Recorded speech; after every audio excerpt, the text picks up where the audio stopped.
اموال شم ټولې نړۍ سره به سیال شم. د ننګرهار ولسونو د یوې غونډې په ترڅ کې له ولسمشر غني څخه مننه وکړه چې په وړاندیز یې د دې ولایت لپاره 4,000 ښوونکي منظور کړل.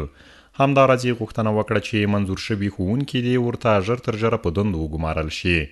غونډې ته ولسمشر غني په ویډیویي پیغام کې وویل چې د ژمنو د عملي کېدو په لړ کې ننګرهار ته 4,000 ښوونکي منظور کړل او له همدې امله یې ټولو ته مبارکي ورکړه. هغه د ننګرهار والي، پوهنې وزیر او د اداري اصلاحاتو او ملکي خدمتونو کمیسیون ته دنده ورکړه چې میرمنو ته په ځانګړې پاملرنې سره ژر زمینه برابره کړي ترڅو منظور شوي ښوونکي وګمارل شي. دا ځل موږ ژمن یو چې ننګرهاریانو سره یوه ژمنه یو په بل پسې عملي کړو. د ژمنو د عملي کېدو په لړ کې مو ننګرهار ته 4,000 ښوونکي منظور کړل. له همدې امله تاسې ټولو ته مبارکي وایم.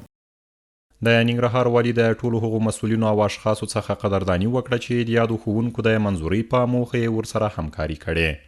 هغه زیاته کړه هڅه کوي چې د هرې ولسوالۍ لپاره د همغې ولسوالۍ ښوونکي د زده کوونکو د شمیر په اساس وګمارل شي او ډاډ یې ورکړ چې د 4,000 ښوونکو د ګمارنې ترڅنګ به سږکال په ټول توان سره د ښوونځیو ودانیو او احاطې جوړولو ستونزه هم حل کړي.